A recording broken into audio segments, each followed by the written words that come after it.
آج کی موجودہ حکومت نے یہ اعلان نکالا ہے کہ ہندوستان کے 3 بڑے جیسے اداروں کو بند کیا جائے۔ دوستو آپ کو بتاتے چلے کہ حکومت نے 8000 سے زائد ایسے مدرسوں کی لسٹ نکالی ہے کہ جن مدارس کو حکومت بند کرنا چاہتی ہے، جس میں دارالعلوم دیوبند اور مظاہر علوم سہارنپور اور ندوۃ العلماء لکھنؤ جیسے مدارس بھی شامل ہیں۔ اس پورے معاملے کے تعلق سے آل انڈیا مسلم پرسنل لا بورڈ کے بڑے بڑے ذمہ داروں نے اپنے دستخط کے ساتھ کچھ فرمان جاری کیا ہے اور حکومت کے اس فیصلے کی سخت مذمت کرتے ہوئے صاف طور پر یہ بات کہی ہے کہ ایسے فیصلے کبھی بھی برداشت نہیں کیے جائیں گے۔ تو آئیے دوستو دیکھتے ہیں کہ آخرکار آل انڈیا مسلم پرسنل لا بورڈ کے ذمہ داران، جس میں حضرت مولانا خالد سیف اللہ رحمانی اور حضرت مولانا سید ارشد مدنی اور حضرت مولانا محمود اسد مدنی جیسے ذمہ داران نے باقاعدہ دستخط کے ساتھ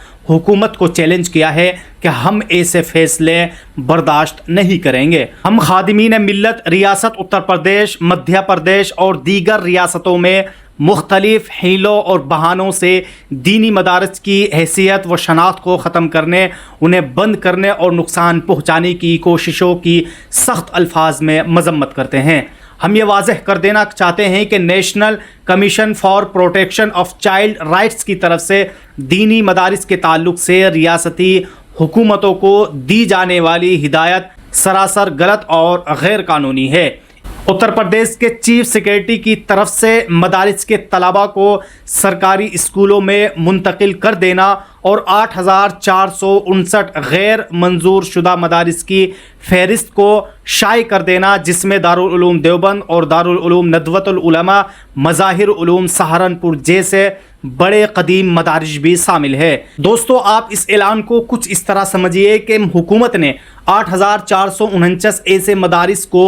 باقاعدہ نوٹس بھیج رہی ہے کہ جن کو بند کیا جائے گا، اور جس میں سے آل انڈیا مسلم پرسنل لا بورڈ نے اپنے لیٹر پیڈ میں بھی صاف طور پر ظاہر کیا ہے کہ جس میں دارالعلوم دیوبند بھی اور مظاہر علوم سہارنپور بھی شامل ہے۔ ایسے بڑے مدارس کی فہرست ہے کہ جن کو حکومت بند کرانا چاہتی ہے۔ آگے لکھتے ہیں کہ ہم مسلمانوں کے دینی ملی و جماعتوں اور دینی مدارس و جامعات کے ذمہ داران یہ واضح کر دینا ضروری سمجھتے ہیں کہ دستور کی دفعہ 30(1) کے تحت اقلیتوں کو اپنی تعلیمی ادارے قائم کرنے اور ان کا انتظام کا بنیادی حق حاصل ہے۔ اس طرح RTI ایکٹ نے بھی وضاحت کے ساتھ مدارس کو مستثنی قرار دیا ہے۔ مدارس عربیہ کروڑوں بچوں کو کھانے اور رہنے کی سہولتوں کے ساتھ مفت معیاری تعلیم دیتے ہیں اور برسوں سے تعلیمی طور پر پسماندہ سمجھے جانے والے مسلم معاشرے میں تعلیم کے فروغ کو خاموش اور کامیاب کوشش کر رہے ہیں۔ ان مدارس نے اور ان فارغین نے ملک کی آزادی میں نمایاں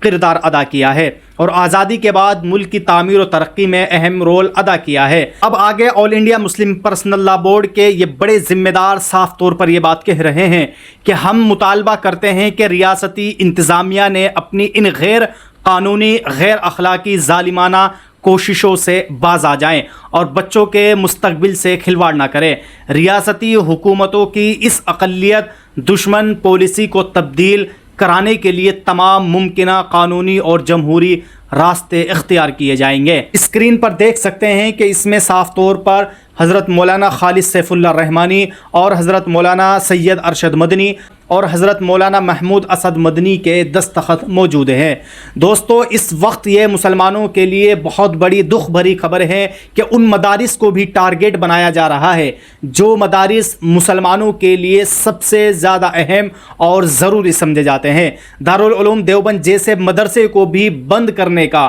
نوٹس بھیجنے کی تیار، اور دارالعلوم دیوبند جیسے مدرسے کو بھی اس لسٹ میں ڈال دیا گیا ہے کہ غیر منظور شدہ ہے اور یہ غیر قانونی ہے۔ اس لیے دارالعلوم دیوبند کے بچوں کو سرکاری اسکولوں میں ڈال دیا جائے اور ان مدارس کو بند کر دیا جائے۔ دوستو ان تمام اپڈیٹس کو دیکھنے کے بعد یہ بات صاف واضح ہو جاتی ہے کہ آج کی حکومت کی سب سے زیادہ نظر ان مدارس پر ہے، جس میں سے دارالعلوم دیوبند اور ندوۃ العلماء لکھنؤ اور مظاہر علوم سہارنپور جیسے مدارس کو بند کرنے کا ان لوگوں کا سب سے بڑا منصوبہ ہے۔ دوستو آپ سب لوگ اس خبر کے تعلق سے اپنی کیا رائے رکھتے ہیں؟ آپ ہمیں کمنٹ باکس میں ضرور بتائیں۔